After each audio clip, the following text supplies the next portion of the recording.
Morning बच्चों, आज हम आपको महाकवि तुलसीदास के बारे में बताएंगे। रामचरितमानस जैसे विश्व प्रसिद्ध महाकाव्य की रचना करने वाले गोस्वामी तुलसीदास का जन्म संवत 1554 में बांदा जिले के राजापुर ग्राम में हुआ था।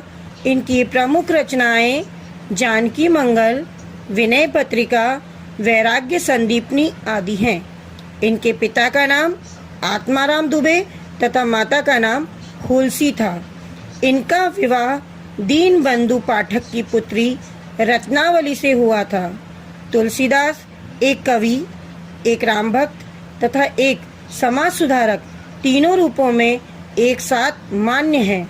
तुलसीदास का लिखा हुआ श्री राम को समर्पित ग्रंथ श्री रामचरितमानस वाल्मीकि रामायण का एक ऐसा अवधी भाषा अनुवाद है जिसमें अन्य भी कई कृतियों से महत्वपूर्ण सामग्री समाहित की गई है।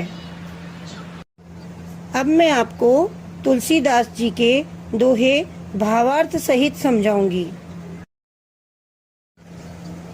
तुलसी साथी विपत्ति के, विद्या विनय विवेक, साहस सुकृति सुसत्य व्रत, राम भरोसे एक। तुलसीदास जी कहते हैं विपत्ति यानी मुसीबत, साथी मीन्स दोस्त, मुसीबत के साथी हैं। विद्या मीन्स शिक्षा, विनय मीन्स नम्रता, विवेक मीन्स बुद्धि, साहस मीन्स हिम्मत, सुकृति मीन्स अच्छे कर्म, सुसत्य व्रत सच बोलने की आदत, राम भरोसे एक, भरोसे मीन्स विश्वास, ईश्वर में विश्वास है। इसका अर्थ है कि किसी विपत्ति के समय आपको ये 7 गुण बचाएंगे। कौन से? तुलसी साथी विपत्ति के। विद्या, सबसे पहला है आपका ज्ञान या शिक्षा। दूसरा है विनय, आपकी विनम्रता। तीसरा है विवेक, आपकी बुद्धि। चौथा है साहस, आपके भीतर का साहस। सुकृति, आपके अच्छे कर्म। सुसत्य व्रत, सच बोलने की आदत। और अंत में 7वां गुण है ईश्वर में विश्वास। यही 7 गुण आपको विपत्ति के समय बचाएंगे।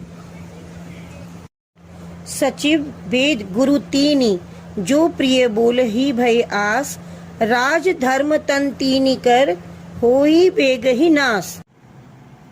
तुलसीदास जी कहते हैं सचिव मीन्स मंत्री, वेद मीन्स वेद्य, गुरु मीन्स शिक्षक, तीनी मीन्स 3।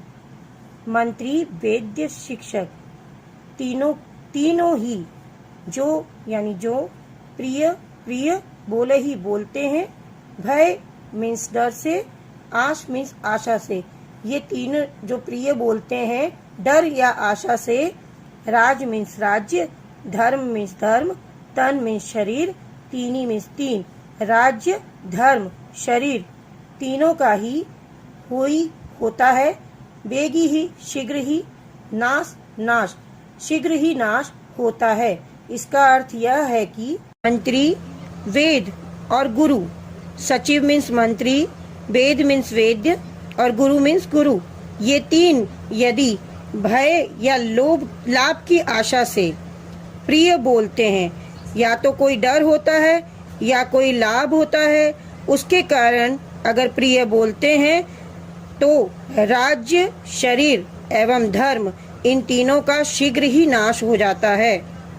तुलसी पावस के समय धरी कोकिला मौन, अब तो दादुर बोलिहा, हमें पूछे ही कौन। तुलसी पावस के समय, तुलसीदास जी कहते हैं पावस मीन्स वर्षा ऋतु के समय, धरी मीन्स धारण करना, कोकिलन मीन्स कोयल, मौन मीन्स शांत होना या मौन होना। कोयल शांत हो जाती है या मौन धारण कर लेती है वर्षा ऋतु के समय। अब तो दादुर बोलिए, क्योंकि अब तो दादुर मीन्स मेंढक, बोलिए मीन्स बोलते हैं या बोल रहे हैं। हमें पूछियो कौन, तो कोयल को कौन पूछेगा। पूछियो मीन्स पूछेगा।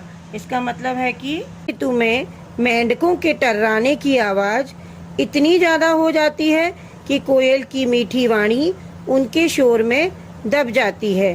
दादुर मीन्स होता है मेंढक, कोकिला मीन्स होता है कोयल और मौन मीन्स शांत हो जाती है और पावस होता है वर्षा ऋतु। इसीलिए कोयल मौन धारण कर लेती है, शांत हो जाती है, क्योंकि वर्षा ऋतु में मेंढक बहुत टर्राते हैं। अर्थात जब धूर्त और मूर्खों का बोलबाला हो जाता है, तब समझदार व्यक्ति की बात पर कोई ध्यान नहीं देता है। ऐसे समय में उसके चुप रहने में ही भलाई होती है। दया धर्म का मूल है, पाप मूल अभिमान। तुलसी दया न छाड़िए, जब लग घट में प्राण।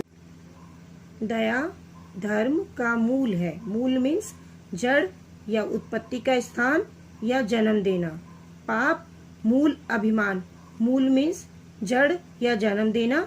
अभिमान मीन्स घमंड।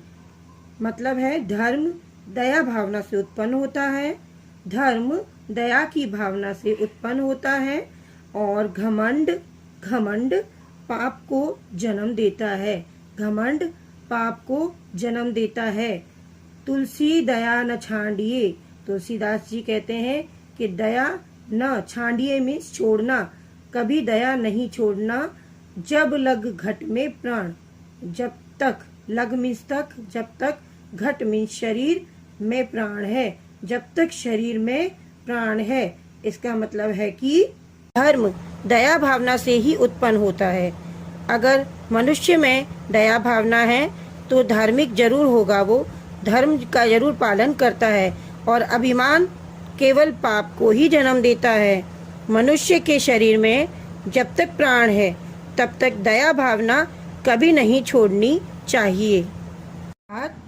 धर्म दया भावना से उत्पन्न होता है और धार्मिक व्यक्ति अपने मन में दया जरूर रखता है, वह दयालु होता है। और घमंड पाप को जन्म देता है।